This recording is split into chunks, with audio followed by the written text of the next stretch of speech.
Hi, Ursuline family. My name is Dan Wakefield. I am an associate with the Ursuline Sisters of Youngstown, and I just wanted to provide a quick video on using Eventbrite as the registration platform for this year's 2022 Ursuline Convocation.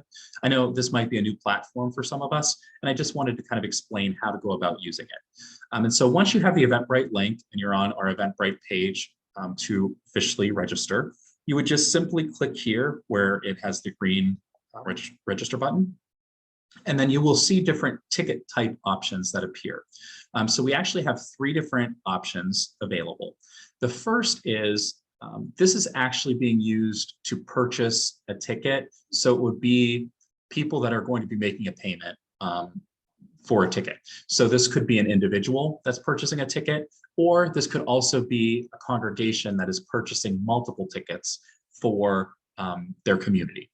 And so with this section here, you would just select the number of tickets that you want. So if you're an individual, you would choose one, and then it shows you your order summary over here. And then you would just simply go and click on checkout. If you're a congregation, you would select, multiple tickets. It will update your order summary here, and you would go and you would check out. If you are a member of a congregation and your congregation is paying for you, but you still wanted to register on the site, you can do that by choosing this second option. So this second option here is the convocation ticket that's already being covered by a congregation, but you as an individual would like to officially register on the site. And so this is a free option because, again, your congregation is covering the cost for you. And more than likely, this would be an individual rather than a group that would be filling this out. So that would be something that would be an option as well on the registration page. And then finally, we have a donation option for those that might be interested in making additional donation. You can enter an amount if you so chose. So that is an opportunity and an option as well. And so I'm going to go ahead and proceed with the first registration option, which is purchasing an actual ticket. I'm going to leave this as if we are purchasing multiple tickets, but it looks the same even if you're an individual. You're asked the same questions on the next page. And so everything would look identical, except with the convocation tickets, when you're purchasing for multiple people, there's a couple of extra steps that I just wanted to make sure is included in this demonstration. So that's why I'll choose that. So once you have your ticket selected here and your order summary looks correct with the amount and the number of tickets you want to purchase, you would then go to checkout. Now, if you're an individual who is purchasing a ticket, you're going to get this same screen. You'll be asked for your contact information. And you're actually going to be asked for it a couple of times. And the reason for that is this top part for contact information is almost like an email receipt, essentially, that you're going to be sent. And so you would want whoever is going to need the receipt or want a receipt emailed to them. This is where you'd want to put their information. So their first name, last name, their email address, and then confirm their email address. So again, if you're purchasing this as an individual or if you're purchasing group tickets, this would be what you would do. The other option here, again, if you unselect these boxes, this will prevent you from getting Eventbrite emails. Otherwise, you'll be getting some emails. So you might want to uncheck that as just a suggestion. And then if you're an individual who is purchasing a ticket, you will have this pop up here, this next part. And this is where you would just enter your name. Now, I'm going to go ahead and just enter my name because I want to show something later with this. You are required with this to enter your first name, your last name, and your email address. You are not required to enter your home phone. If you want to, you can, but you are not required to do that. And so if you're an individual who is purchasing, you would simply then just go to the next screen and place your order. And actually, let me put this up here too, because it won't let me advance if I don't. So let me do this very quickly.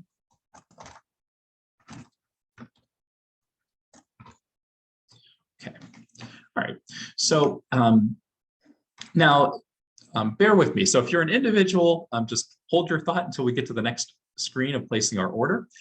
If you're a congregation, what you're going to want, what you could do is once you have this top portion filled out as who's going to get the emailed receipt, you then could, you have several different options for what you could do. The first option is you could list out each person's name and their email address that you're purchasing for. So in our example here, we had 5 tickets. So it'd be 5 different individuals. If you had their contact information, including their email address, you could do that. Just so you know, they will receive an email.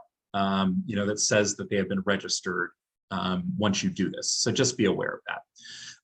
If for some reason, say you're an individual who is purchasing for a group and you don't know their email addresses, or you don't want them to get the email because you think it'll cause some confusion or there'll be issues or any problems or anything like that, you prefer just to get all the emails and you want to be the point person for sending out information. Then when you get to the second ticket, an easy way is you could just copy the first ticket's information. You could do that for all of them if you wanted. And then what this would do is this would send me all of the 5 registrations, which is essentially just kind of a confirmation that they are registered. So just be aware of that. Okay. The other alternative would be, just say you're an individual who is making this purchase for a congregation and you do not know everyone's email address, or you're not even sure maybe necessarily, you want probably 5 tickets, you're purchasing 5, but the 5 people that are coming still aren't finalized. If that's the case, again, you could just input your information for speed of use. And then if there's someone else that's a point person or a contact at the organization or your congregation, and it's not you, and you don't want to be the point person to receive the future access codes or anything like that, if you would just input their name here. So again, I'm going to put my name, which wouldn't really make much sense because I have my name already. But so if I was, if this is a different person's name, and then just their email address here, then that way they would be the one that would be the point person moving forward with any correspondences. You still would be getting all of the confirmation emails here, since you inputted your name here, but moving forward with convocation materials, this would be the point person that you indicated here, and they would be the ones receiving information. This is not required, so again, if this is something where you are the point person, or you enter each individual person's name and email address because you do know it, you wouldn't necessarily have to do anything there. That's just in the event that it's someone different that's filling out this form, you can indicate that. And then finally, then once you're all the way done, so we'll just do this as a practice, you have the option then of going to credit card here, and you would input your credit card information. One thing to note is that sometimes if you enter your credit card information, you want to make sure also you check this box here where you accept the terms of service, and then you should be able to place your order. However, with some credit cards, if you have like certain fraud settings on them, it might not allow you to process this until that gets approved. You'll probably get either a text, or whoever is the CFO, your organization would get like a text just to make sure it's legitimate. I know sometimes when we were doing a test run, that happened with a couple credit cards that we were doing. So you'll get a message that says payment cannot be processed. And that usually means that there's some sort of a credit card setting that either you will be getting or your CFO to verify that, yes, this is a legitimate purchase. And then once they allow it, you can then select place order and it should go through okay. And so that's basically how you register. I will show you very briefly here, just a couple of, let me pull up a couple of the emails. So if you're the person, again, that's going to be receiving that, the receipt, this is what it would look like. And so it has, again, the total number of registrations, the order total amount, and then all of the summaries down here. So in this example, again, I had just inputted myself 10 times, and didn't put specific people with specific email addresses. And so that's why it kind of appeared that way. And then, so that would go to the individual at the top who filled out that contact information to receive a receipt. Now, for each individual attendee, they would receive something that looks like this. So, again, if you had their email address in there, that would be something they would receive. It will say, like, if they want to claim things, they can claim things, but they don't necessarily have to do anything. So this is just confirmation that the registrations happened and they've been registered. They don't have to print anything. They don't have to worry about anything at this point. In fact, there will be eventually an email sent out that will have the access code for the congregation and for individuals to access the website. So that will be sent out separately. So that's not done as part of this process. So really, there's no need to print any ticket or worry about any ticket. It's really just to give that peace of mind to that individual that, yes, they've been registered. So in my example where I listed myself 10 times, that meant I did get 10 emails because each one was confirming each purchase.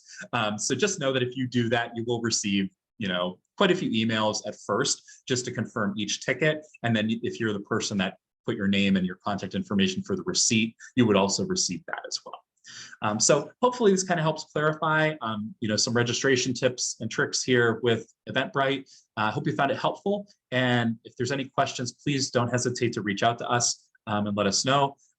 We're happy to answer any questions that you may have. And actually on this too, you can just click on Contact the Organizer and send us an email. So that would be the easiest way if you do have questions or issues as you go about completing your registration.